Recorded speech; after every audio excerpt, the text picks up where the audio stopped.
Creepypasta. This time we're reading 1999, written by Camden Lamont. Now, I've not heard this creepypasta myself, so this is going to be new to all of us, maybe. If you've already heard it, don't ruin things. In a cellar somewhere, standing before the camera, a man in a tatty, moth-eaten bear suit says hello to the small handful of watching children. This is a public access show viewed by only a small number of fans. A small number that includes you. As a child, you love Mr. Bear. You don't care that he broadcasts from his cellar, that there's something remarkably dark about the way those polished button eyes stare into the camera lens. As a child, you don't see those things. When Mr. Bear suggests you write to him, you jump at the chance. When he writes back asking you to visit him, you jump at that chance too. As a child, there are some things you just don't see. You don't see the man beneath the bear suit, or that bears have teeth and claws. As a child, there are some things you don't see, and of course, some things that you aren't supposed to.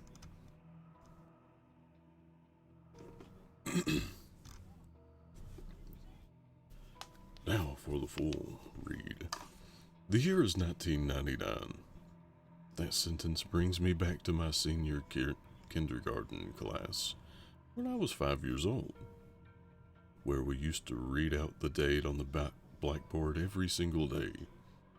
The year 1999 exists as a stain in my mind, however, as a memory that will not go away no matter how I try to forget. 1999 marked the year I lost my first tooth, my first time on a plane, and unfortunately, the early loss of my childhood innocence. That one memory that refuses to be wiped. It all started with that new, or old, TV. At that time, Pokemon was the latest fad to hit the school. Pokemon cards, games, stickers, and the most popular, the TV show. So of course, every time I came home from school, I would stay glued to the TV until Pokemon came on at 5. The only problem was that my dad watched the news until 5:30. Or at 5:30. And Pokemon episodes were back to back, which meant I had to miss an episode every day. Something I whined on and on about. My dad got tired of hearing me complain every day. That must be why he went and bought another TV. My dad put the TV he bought in my room. Unfortunately, it was just an old small boob tube, with rabbit ears even. It also only had 20 channels available, not including the channel Pokemon was on. I recall I didn't care though. I was just thrilled I had my own TV in my room. After surfing After surfing through the channels, I came to the conclusion that only channel 2, TVO Kids, was worth watching, so I watched that for a while. It wasn't for another few months until I discovered channel 21.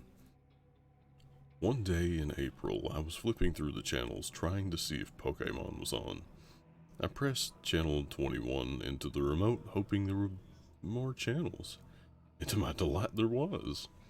My dad was surprised too, but he let me watch it because it seemed to have kids programs on. The channel was called Keldon Local 21, and later I found out it was indeed broadcasted from the town of Keldon, Ontario, a town very close to my city. The shows I saw on Keldon Local 21 looked poorly made, and I never understood what was going on in them half the time. However, as I grew up, every time I thought of that channel I realized more and more how messed up the shows were, and I had to ask myself, what the fuck was I watching? The following is a list of shows and episodes I remember seeing on Calden Local 21. How I remember such detail even disturbs me. But I guess things like this stand out in your mind for a while. The channel only ran a few shows, probably because it was the only operational between 4 p.m. and 9 p.m. April 1999. Mr. Bear's Cellar, Episode 12. Very sketchy name, if you were to look at it nowadays.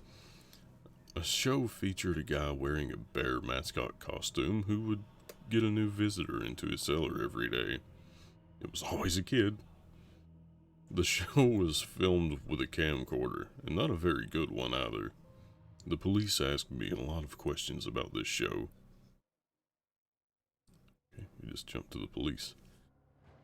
The episode started with Mr. Bear sitting at a table playing checkers by himself. He sat there playing for a bit until there was a knock at the door. The camera was then looking up the stairs at the door, where there was another knock. Mr. Bear climbed the stairs and opened the door to reveal two young children. One was a boy about my age, and the other was a girl who looked about 8.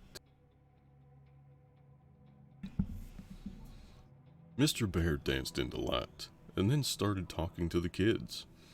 I couldn't hear any of them that well, I remember.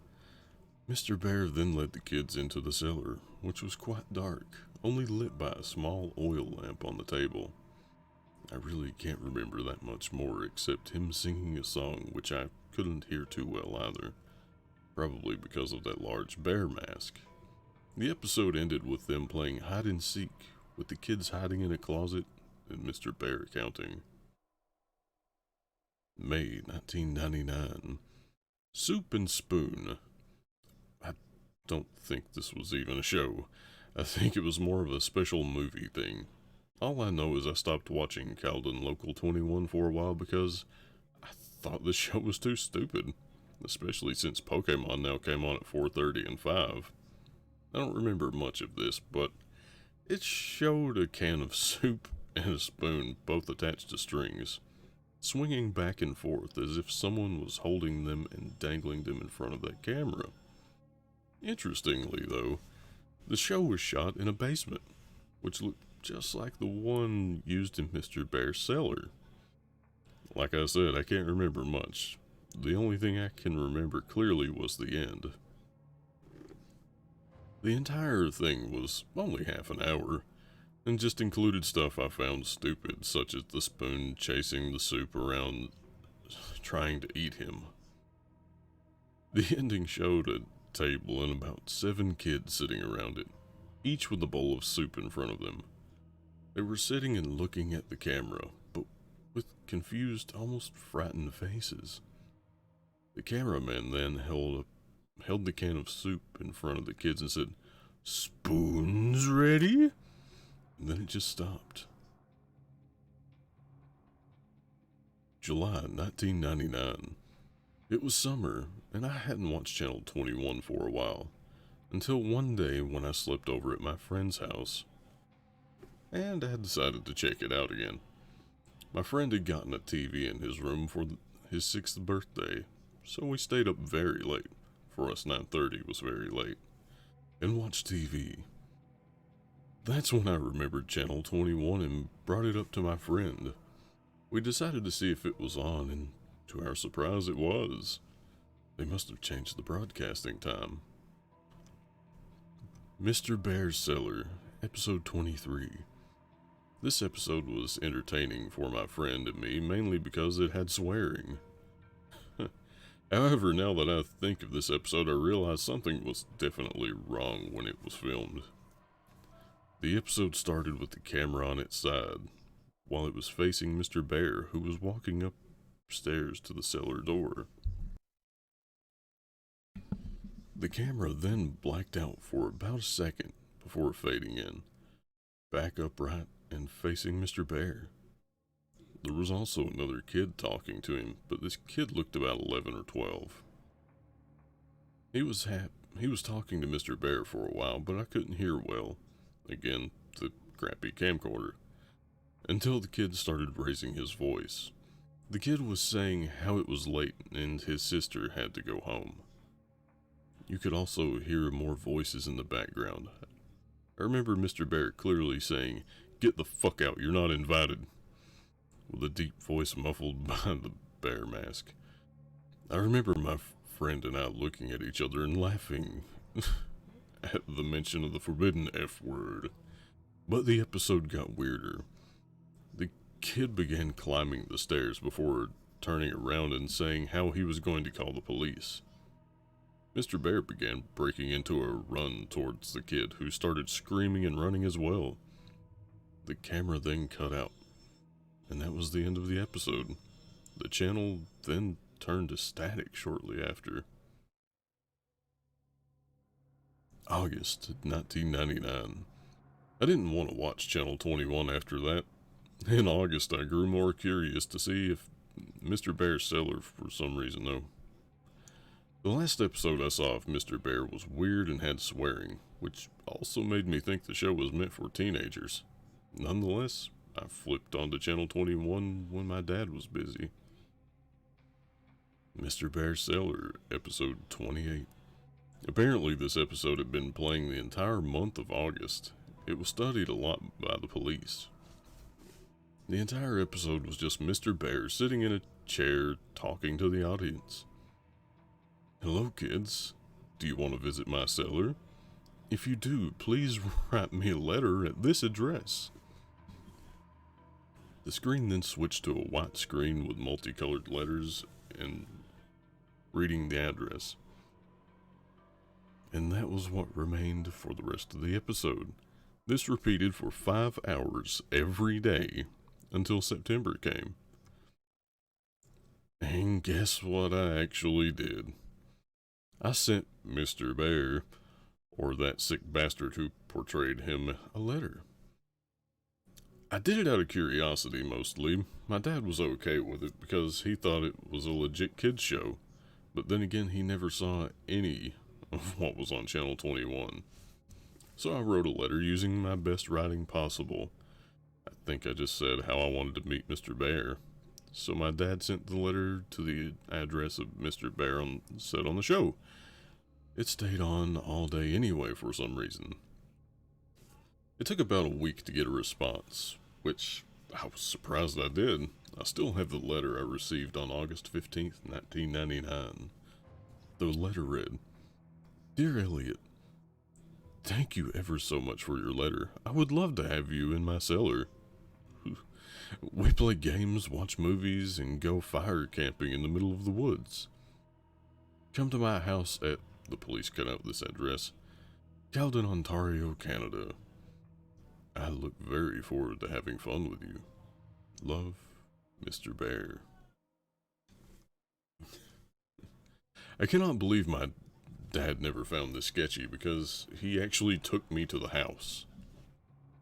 And that's when the police became involved. Those endless questions, those pictures of terrified kids, the woods. That brings me to why I'm writing this blog. That psycho and his friends did some fucked up shit back then, and now it seems he's trying to get in contact with me again. The entire police thing is coming back. That has brought 1999 back to me. Over a decade later, it's happening again. Update, November 14th, 2009. People have been emailing me asking what exactly happened in 1999. I'll get to that. Those weird TV shows I was watching apparently were meant to attract kids to Mr. Bear's house. What Mr. Bear did shocked the entire town. My dad actually drove me to Caledon along with the address Mr. Bear left on the letter. The house was actually in the outskirts of the town, in the open farmland. I still remember that house. It looked like an older farmhouse that looked to have been built in the early 1900s. The windows were all boarded up and the house looked in a state of disrepair. As we walked up to the house, I remember my dad checking the address over and over again and looking at the house in disbelief. Then the door opened. I expected Mr. Bear to be at the door, but I was surprised to see a police officer emerge from the creaking doorway. The officer began talking to my dad, while I quickly asked if that was Mr. Bear's house. The officer's face cringed slightly and he muttered, "Oh God," or something like that.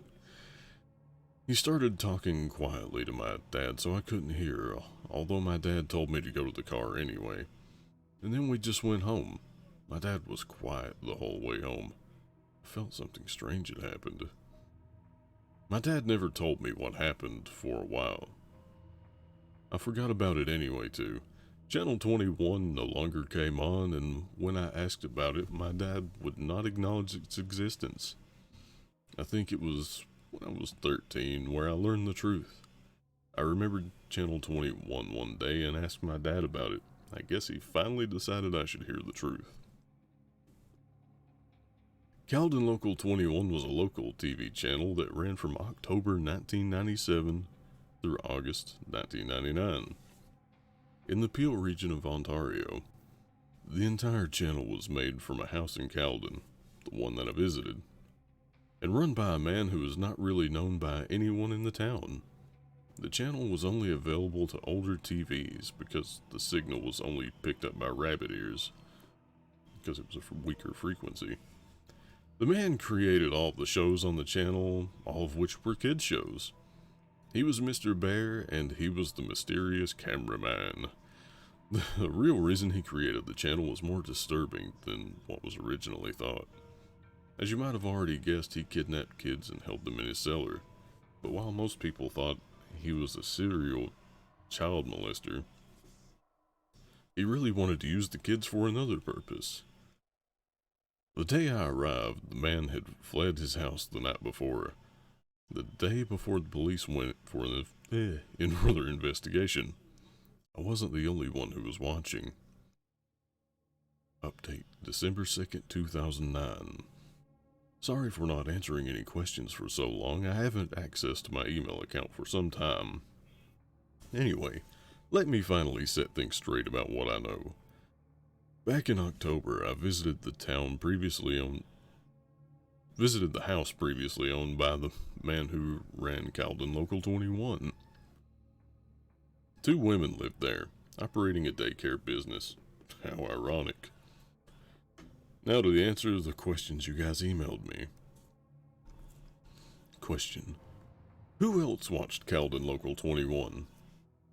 I know other people watched it for sure, including those kids who wound up at Mr. Bear's house. After some Google searches, I found a few people on the Neoseeker forums who were discussing shows from Caldon Local 21. They talked about the 2 shows I watched, but also another 2 shows I'd never seen before. A user named I Am Real Life seemed to know all the shows that were broadcasted on Channel 21. Here are the 2 I've never heard of. The Fallen Angel and Life. I Am Real Life described it as a fairly boring show about a guy rambling on in front of the camera about how we must please Satan and appease him before it is too late. Paint with the Soul. I Am Real Life and another user called Siggy92 were discussing this show. They described it as Blair Witch-like, as it consisted of the cameraman wandering around the forest at night doing nothing particularly interesting. I'll go looking for the conversation and see if I can find the link. Where is Mr. Bear, or the guy who wore the costume? If I did know, I would have said earlier. I have no idea where this guy is, or if he's dead or alive. Hopefully dead. When I see my dad's friend next time, I'll ask him about this. Maybe I can get a more definite answer. What did Mr. Bear do to the children? This is by far the most common question I've been asked. I found this out in October as well via my dad's friend, who is a retired Caldon regional officer. Apparently, the man playing Mr. Bear took the kids out of the house and into the forest nearby. What he did there, police are not exactly sure how it happened, but 16 charred bodies of children between the ages of 4 and 13 were found in a 15 by 15 foot ditch deep in the forest. My dad's friend did not want to go into the exact details, but I'm seeing him next Thursday anyway, so maybe I can extort more information from him then. That's all I have for now. Thanks for keeping an interest in my blog. I'll try to gather as much information as I can for my next post. I've actually been getting pretty interested in this myself. Should be my right to know what the hell happened. Update, January 14th, 2010. I'm sorry I haven't posted anything in a while. I kind of lost interest in this blog since I hit a standstill while looking for more information about the identity of the owner of Caldon Local 21. However, a few weeks ago, I struck gold. I found some answers, surprisingly, from the father of a kid I used to babysit. He lives just across from my street, and I used to look after his kids when they were younger. He currently doesn't have a job either. He used to live near the woods outside of Caldon and witnessed the owner's activities in the woods. His name is Anthony Pollo? Pollo? You decide. When he lived in the small bungalow outside the woods, he would often venture into smoke a joint of marijuana or two before returning to his work as a wood craftsman. Paulo described that sometimes he would hear voices of children coming from deeper in the woods, as well as a glowing light off in the distance. Paulo said these events started in late 1997. Note, this is around the time Caldon Local 21 began airing. He apparently became annoyed by this happening every once in a while and actually began to investigate. Paulo then described what the whole scene looked like when he got there. There was a group of kids, he said about 13 to 17 and ages 5 to 12, gathered around a large fire pit with a burning fire. With them was a single adult. Paulo talked about the man, noting his unusual unkempt appearance of a crack addict as well as his constant twitching, and asked what he was doing out in the forest with children. The man said they were on a camping trip, something they did frequently. Paulo, not suspecting anything, Caldon has one of the lowest crime rates in Canada, simply left it as that and told them to be quieter. Paulo then paused for a while before telling me that they never became quieter. In fact, sometimes he heard loud chanting from the children in an unknown language. He didn't bother meeting with the man again, as he was moving anyway.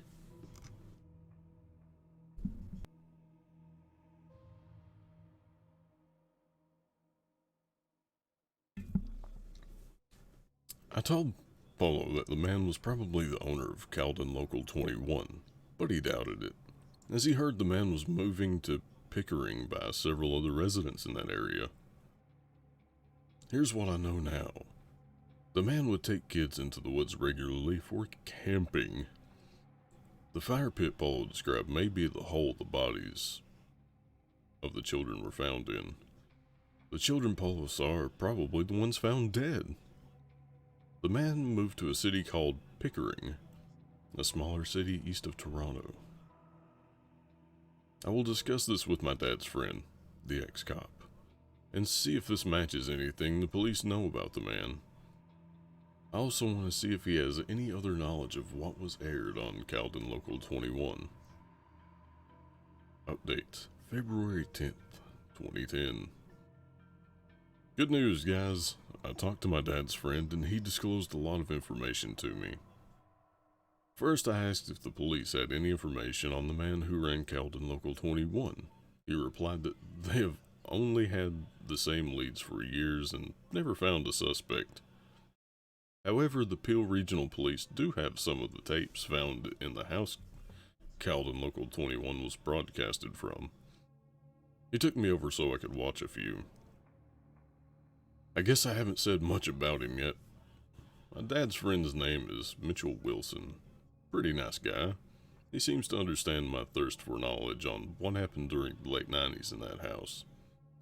He feels it was wrong that my dad went so long without telling me much.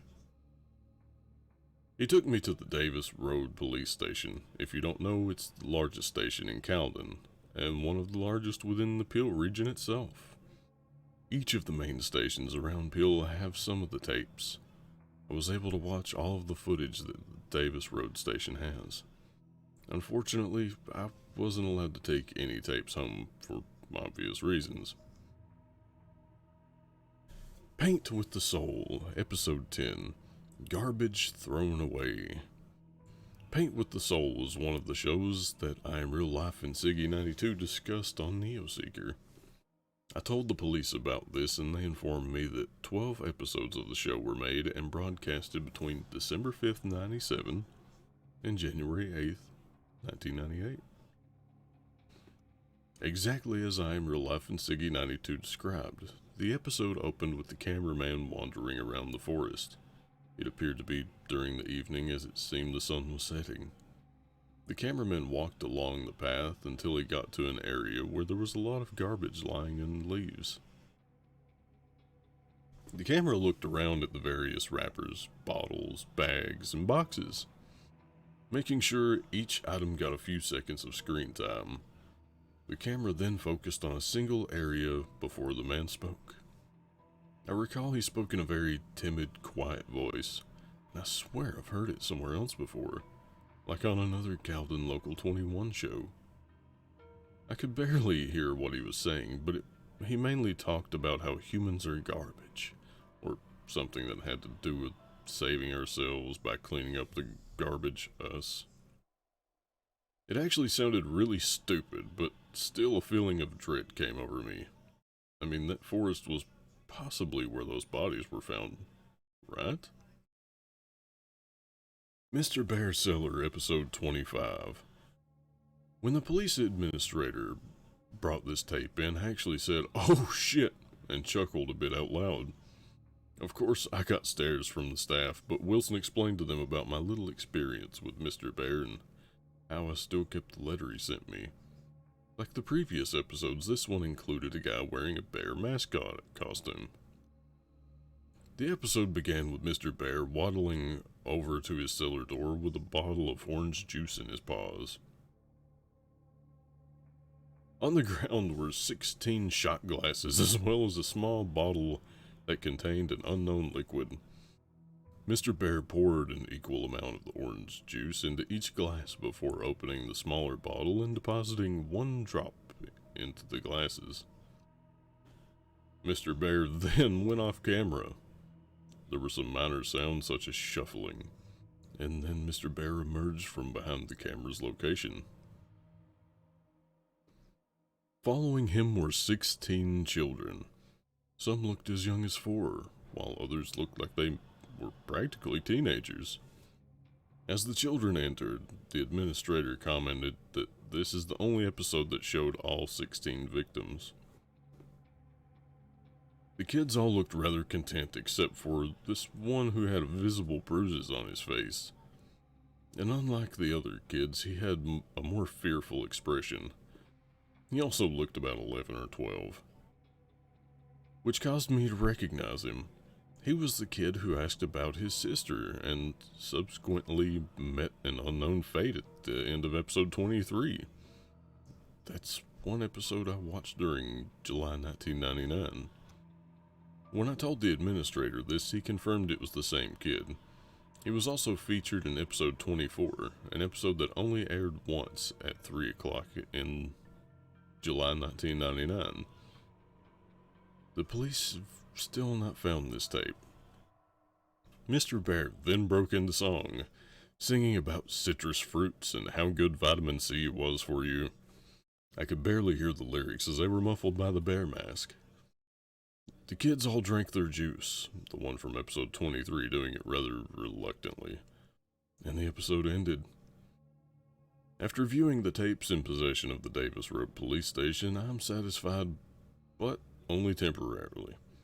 I still want to know the full story. The police just keep giving me the same crap about the creator of Caldon Local 21 being a fetishist pedo, who was as well an apparent cultist. I'll sign off for now. Get into university first and get the information later. Hopefully, I'll get back to this blog as soon as possible. May 8th, 2010. Last month I finally got my G2 license. In Ontario, Canada, this allows you to drive in a car by yourself as well as with some passengers after 6 months. It's a little different than the US permit or license, I guess. I'm not sure. I, of course, took advantage of this and drove into Caledon for a little Sunday drive. Since I haven't updated this blog in a while, I figured I might as well visit the house where the infamous channel of my childhood was located. The house looked different than when I last saw it in October. The place was no longer used as a daycare and just sat there abandoned. However, it did have a for sale sign showing that someone still owned it, wanting to get rid of it though. The abandoned house drew fuzzy memories from my mind, mainly of that day my dad took me to visit Mr. Bear. A feeling of dread came upon me. What happened to the children while they were living in that house? I walked up the steps to the front door and peered through the window. Inside, I could see a nearly empty hallway with a few boxes at the end. At the end of the hallway to the right was an open doorway, presumably leading to the kitchen. To the left were 2 doors, both apparently leading to the rooms visible through the windows outside. I wondered where the cellar entrance was located and whether it had been sealed up. I walked around to the back of the house and found my answer. 2 wooden doors lying at an almost flat angle were padlocked shut. This had to be the cellar. Not wanting to hang around, you can imagine what was going through my mind at the time, I departed. Behind the house, an empty field continued on until it reached a dense forest that lined the horizon. I wondered if that was the forest where the bodies of the children were found. I thought to myself, fuck it, and proceeded to walk across the fields behind the house into the forest. The forest was oddly quiet, save for a few periodic sounds of a woodpecker drilling into a distant tree. I cautiously made my way deeper into the woods, not really caring about the fact that I had no idea where I was going. I don't know how to explain it, but it felt like there was something I had to find. I came to a thinner part of the woods and a few small houses in the distance. Paolo's house had crossed my mind, and I wondered if one of these homes had belonged to him. I neared a small clearing in which I could see 3 adequately sized logs gathered around a black charred area, showing a small fire had been lit there recently. "Hey, get the fuck out of our fort!" Those words clearly nearly gave me a heart attack. I turned to my left and saw 2 dark-clothed people running towards me. My initial thought was to run. However, as they came closer, I saw that they were really just kids in their early teens, possibly 13 or 14, maybe even 12. They approached me and they realized my size as well. I'm 6'1", and while they could have been no bigger than 5'8", one might have been 5'7". We said, "Get the fuck out." The larger one, who was wearing a Slipknot t-shirt, said half-heartedly. I stood my ground and shrugged. The shorter one, who was wearing a Metallica shirt, swung out a butterfly knife and held it in my direction. "No, you wouldn't want to," I said in a deep, serious tone, trying to sound as badass as possible. I pulled out my cell phone. The 2 kids withdrew, the one in the Metallica shirt putting away the knife. "Look, dude, we don't like people in our fort, so can you just go?" The one in the Slipknot shirt said, obviously intimidated. I had no business in the forest anyway, so I uttered a simple "fine," and turned before I realized I had a great opportunity. Did either of you hear of a guy who murdered a bunch of kids in these woods about 13 years ago? I asked the kids. The two looked at each other in confusion before the one wearing the Metallica shirt answered, "Yeah, everyone knows about that guy," he said to me as if I were stupid. The kid in the Slipknot shirt continued, "He still lives around here in the storm drain. My big brother's friend said he saw him in a bear costume once wandering around the forest at night." My instincts told me it was probably a lie, and the owner of the Cowden Local 21 was probably long gone, only existing as folklore in the smaller, isolated community. However, as a human, I thought of the mysterious unknown sparks. Interest within. I apologize, that was a weird sentence. "And where is the storm drain?" I asked, just out of curiosity. I don't actually believe the kid's story. The kid in the Metallica shirt stared at me for a few moments, his eyes seemingly full of annoyance, yet curiosity for me. "You're not from around here, are you? Why'd you even come here?" Now, I do admit I was slightly startled by the nature of his question. However, I figured I might as well explain while I was there, just in case he mistook my intentions. I told the two kids about my experience with the man in Cowden Local 21, and that I had come to maybe seek out some sort of closure. Although, even I wasn't exactly sure. The kids seemed familiar with the channel as they smiled and looked at each other when I mentioned it. They also became more understanding and gave me a detailed description of how I could get to the storm drain. Shortly after, I decided to just turn around the way I came and head back to the house, leaving the kids at their fort. But now you're probably wondering why I left out such detail about what the kids told me just now. It's because I'm choosing to conclude what I've gathered now. Here's what the kids told me in detail. The storm drain lies ahead of the kids' fort in the same direction I was heading. The drain ends at a small river where access water is drained out.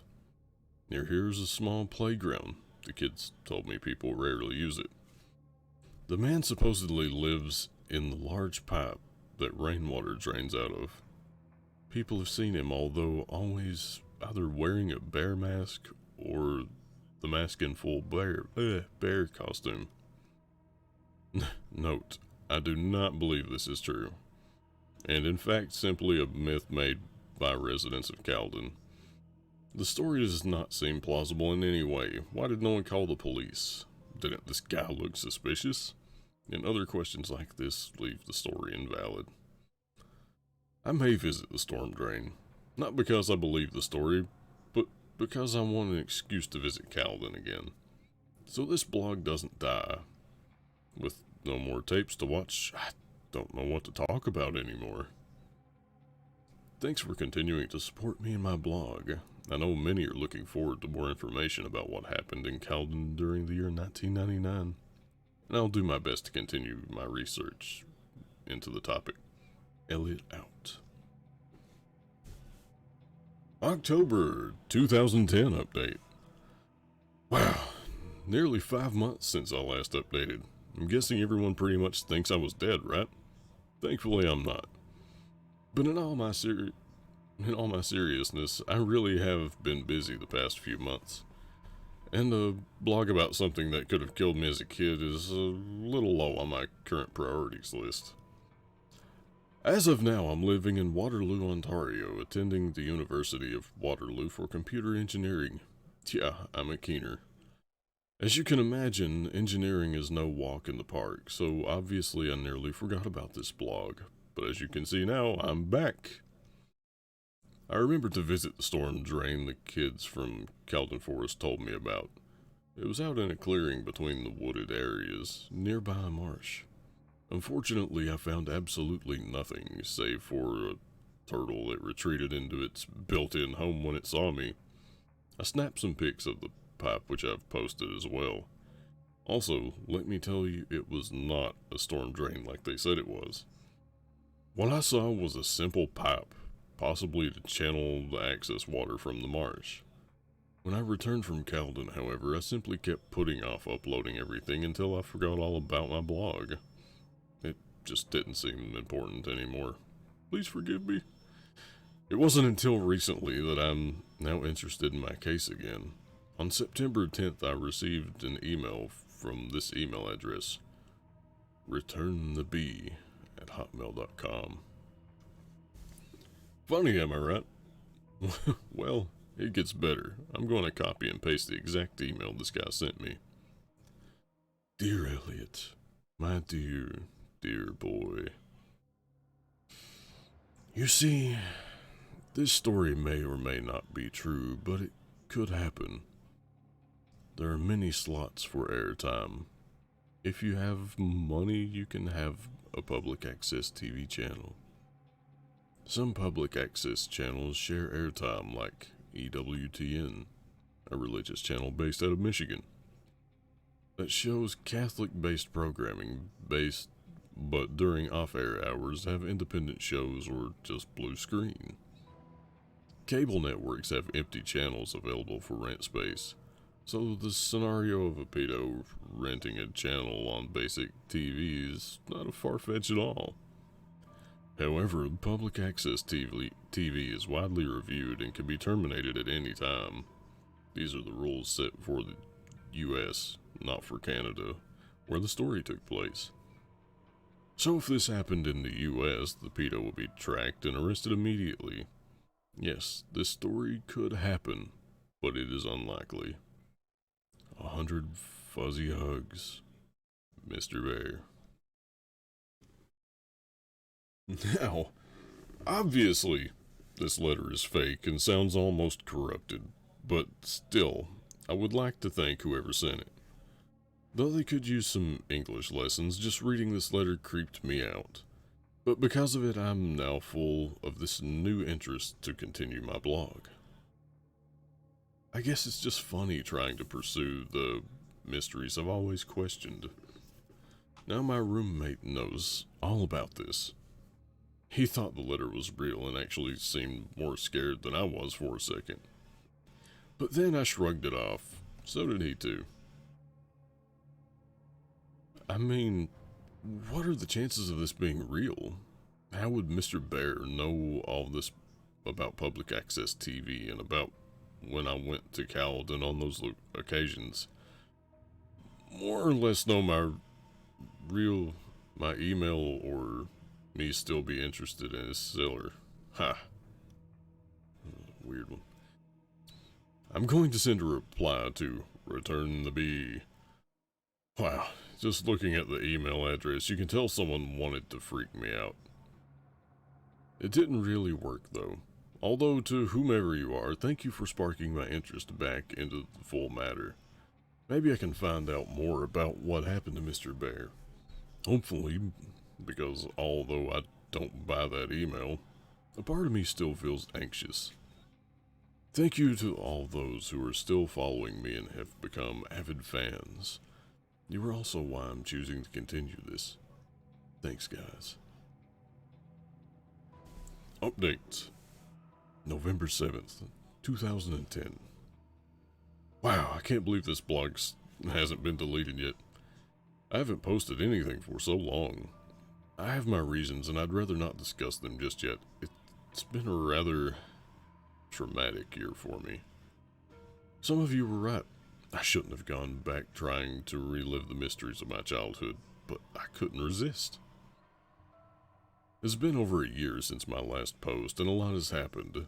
Let's recap where I'm at right now with regards to the whole Mr. Bear incident. ReturnTheBee@hotmail.com is no longer in use. I tried replying to the email, but I got no reply. I tried again a while back, still no response. I actually moved up to Ottawa, capital of Canada for those who don't know, for university, so I haven't been back to Calden or back home in the Peel region for a while.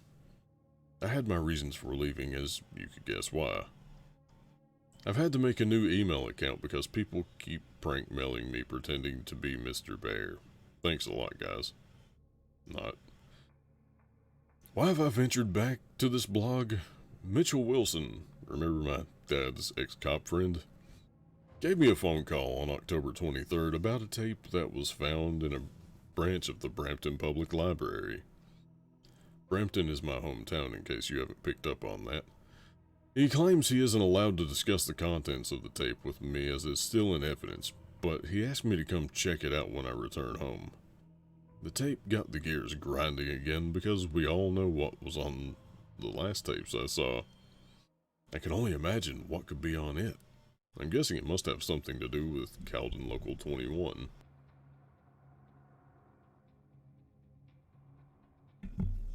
I guess I just wanted to say I'm continuing this blog and thank you for everyone who still follows it. I don't know when my next entry will be, but when I see the tape, I'll write what I find. I don't know what to expect, but the idea of seeing another tape has gotten me interested in the whole mystery all over again. Elliot. January 21st, 2011. It's been a long year for me. University's been giving me the usual sleepless nights, especially since I transferred to Ottawa, which is the place to party. Sarcasm. But now I'm back home with my dad in Brampton, the town I grew up in. I got home on the 18th of December and have been visiting with friends and family, or at least what I would rather have done. Or at least that's what I would rather have done. Now that festive holiday cheer that I usually have at this time of the month is absent.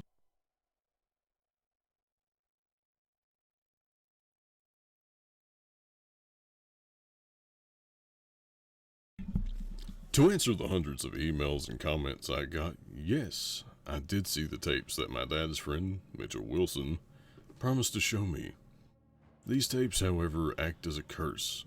I want to know more. Yet, I want to forget everything. I couldn't help it. I needed to see those tapes. Not only for myself, but for all of you guys who are just as intrigued as I am by that ominous man in a bear suit from my past. However, after viewing those tapes, I feel a pit of dread deep inside me once more. That feeling where I know that all those kids in those videos are dead. That I could have been one of those kids. And that humanity is a dark, dark place.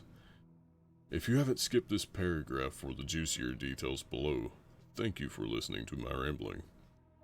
You're welcome. On January 1st, I called Mitchell Wilson and asked if there was a time where I could come by and view the tapes. Things were pretty slow at the station because of a snowstorm, so he said I could come down any time that day. The tapes were located at a branch not too far from me, so I braved the slushy roads and terrible Brampton drivers and made my way to the Peel Regional Police Station located at the Bromalia City Center. To crack it that word. I met Wilson at the front desk, where he then led me up to the second floor into a small office. He instructed me to have a seat and wait while he went and got the tapes. Before leaving the office, he turned to me and said, "I know you're curious, but are you sure you want to do this?"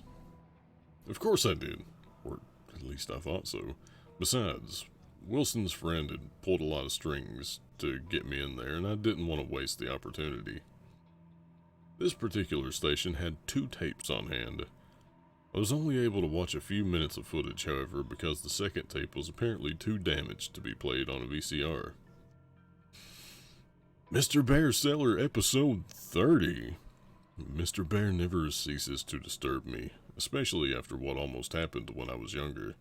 This episode took place outside in a forest at dusk, making it slightly hard to see, especially considering the quality of the film, a trademark of anything from local Camden Local 21.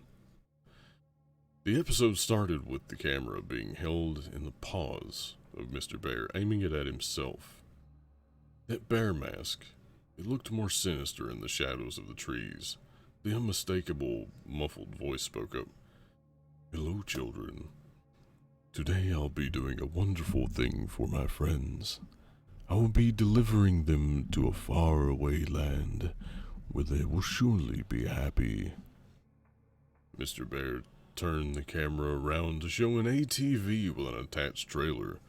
But what stood out the most was that the trailer contained 7 motionless children, lying side by side.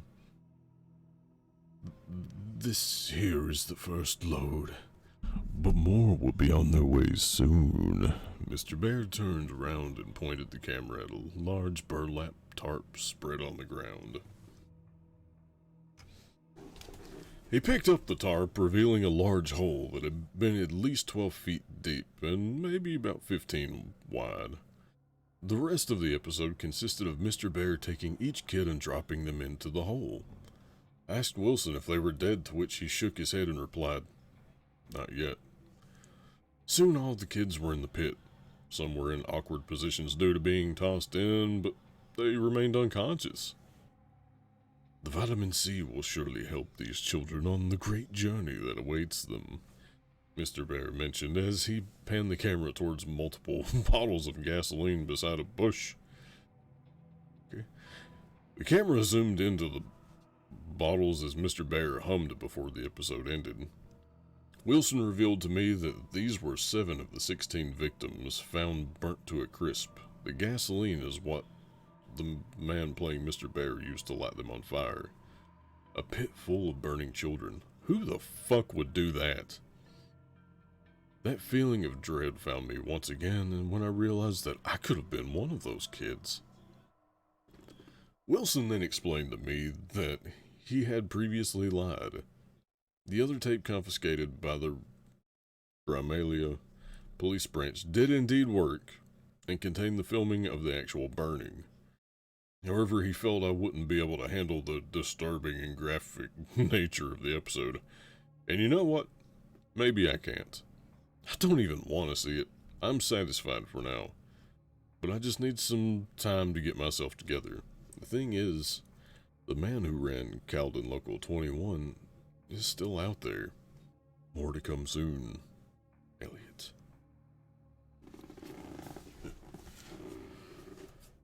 Once upon a time, there lived a boy named Elliot. Elliot was a clever boy who loved playing with his friends. One day, he watched a lovely television show about a bear and his children friends. The children loved helping each other as good children should, but they also loved the bear. The bear loved the children since the children were so good at helping him and the fallen angel. The children and the bear wanted to play together forever, with the help of their angel friend. But the fallen angel needed even more help, so the children had to give the ultimate sacrifice. But that's what friends do, Elliot. They help each other. Help us, Elliot. Burn with us, Elliot. I want you, Elliot. He wants you, Elliot. Come back to my cellar. Pretty please, with sugar and icing on the top. Mr. B. Update, April 5th, 2011. I wanted to update more, I truly did. However, certain circumstances had turned me off the whole Caldon Local 21 thing. I've since had hundreds of emails about my blog and was even in contact with a magazine about my story. But now is the time to come clean to everyone. Where have I been for an entire year? The story of Pandora's box is true, and I opened it. I opened it when I watched the second tape in the possession of the Bramley Police Branch. The other subject I'd like to address is the number of joke/fake emails I've been getting from people claiming to be Mr. Bear. Let's start with the second tape, as that is what has traumatized me into stopping my research temporarily.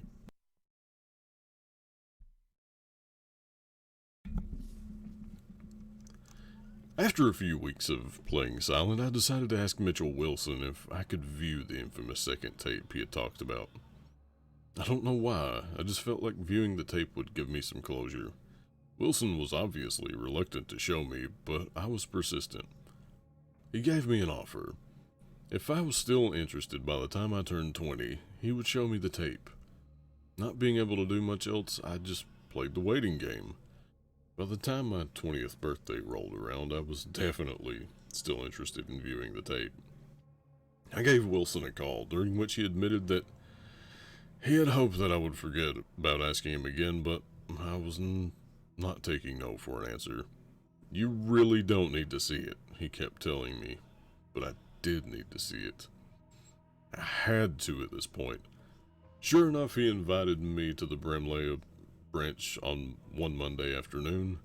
Having watched every Saw film and a video of an animal slaughterhouse in my ethics class, I was sure I'd be able to handle whatever the tape could throw at me.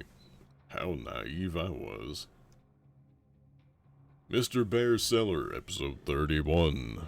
When Wilson went to collect the tape from evidence, the officer in charge of the evidence room shook his head at me, his face saying, "What are you doing?" Wilson explained that this tape includes the last known episode of Mr. Bear's Cellar. I rightfully assumed that I would be seeing the fate of the children and began to feel a sense of dread. The episode opened inside a forest, the usual one from the previous episodes. This fact took me a while to realize because it was not.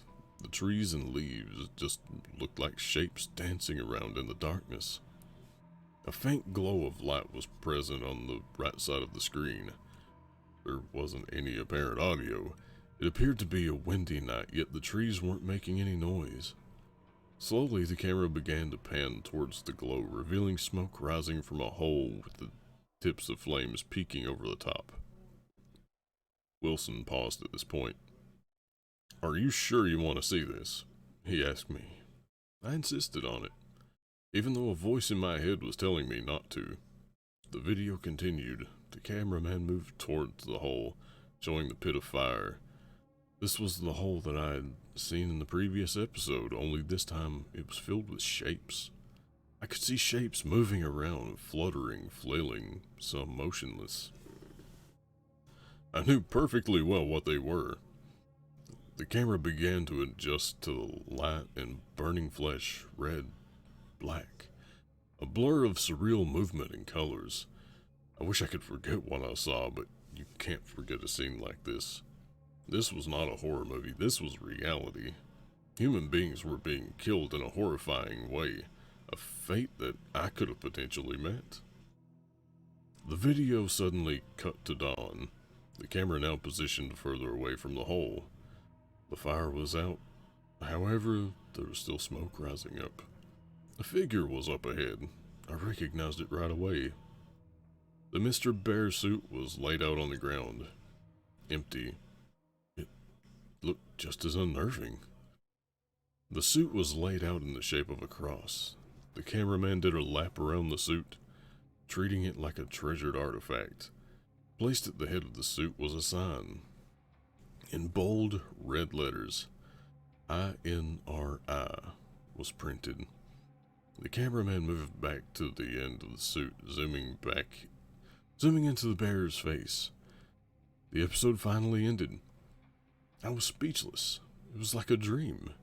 You can find a lot of terrible things on the internet, but I'd never seen anything like this. Wilson asked if I was okay, and I replied with a shaky yes. I assured him as we left that I was fine and that the video gave me some closure over the whole incident. He didn't seem too confident in me, but he left it at that. He was right though. I had nightmares for weeks. I gave up. I didn't care about the whole thing anymore. A sick man burned a bunch of kids alive, attracting them with a fake kids TV channel. I could have been one of his victims, yet I'm still here. I suppose I should be grateful, but I feel guilty. Am I still here only by pure luck? 10 months later, I'm back. But now I need to address something else. My email has been flooded with messages. Some people ask for more details, some ask if I can upload the tapes, some people email me claiming to be Mr. Bear. First, I cannot get the tapes uploaded as they're A, in police possession as evidence, and B, I have no idea how to transfer VHS onto a computer. As for people pretending to be Mr. Bear, you're not fooling me. When you have dozens of people pretending to be the same person, it doesn't work. I've even seen a fake Cowden Local 21 YouTube channel, which is cute, but still not real. Even more annoying is the fact that someone hacked my account and just to put up some demented poem about me on this blog. I'll leave it at the entry above on this one, just to show you guys. I've contacted my webmaster about the entry and was told that it was posted on Halloween. Ooh, spooky. Attached to the email paintwithb@aol.com, which I assume is another joke email. I'm over episode 31 now. The images of what I saw will stick with me for a while, but I want to do one last hurrah. I will get in contact with Mitchell Wilson again and hopefully get set up with the tapes in the possession of the other Peel police branches. I'll try to update you guys as soon as I can. I'm sure this won't take so long again. Thank you to everyone who still reads this. Elliot. Appearance. Whilst 1999 is a full story rather than an individual character, the main antagonist of the story, Mr. Bear, is the image most commonly associated with the story, and most depictions. The very small scale of the show is reflected in the fact that he is shown to be wearing a very low-budget moth-eaten bear suit.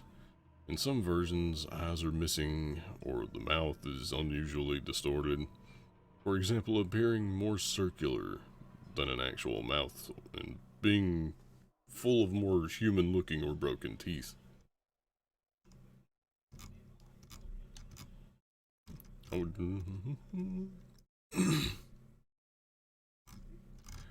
Well, that honestly ended rather abruptly. I was expecting more of a grand finale, or perhaps the fact that it ended so abruptly was the finale.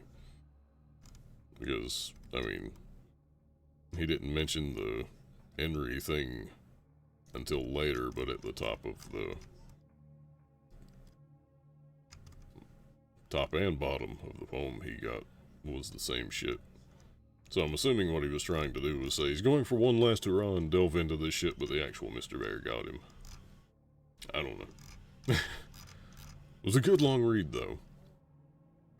I don't know if I don't know if this will get monetized or not just from the fucking words that I had to say in it, but it is what it is. I'm not bothered by it. So, thank you all so much for watching. This has been another nice little creepypasta. I apologize, I already forgot the name of the creator. Oh my god, I broke it all. Anyway. I don't know what's happening. Back Camden Lamont, that was it. Camden Lamont.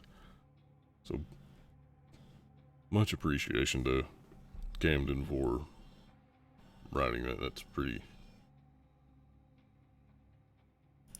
gruesome. I dig it. So, we'll be back in another video for another read, or perhaps you'll see me on Twitch playing another episode of 4 Scary Games or something live. Who knows? But, thanks once again, and I'll see you in the next video. Bye-bye.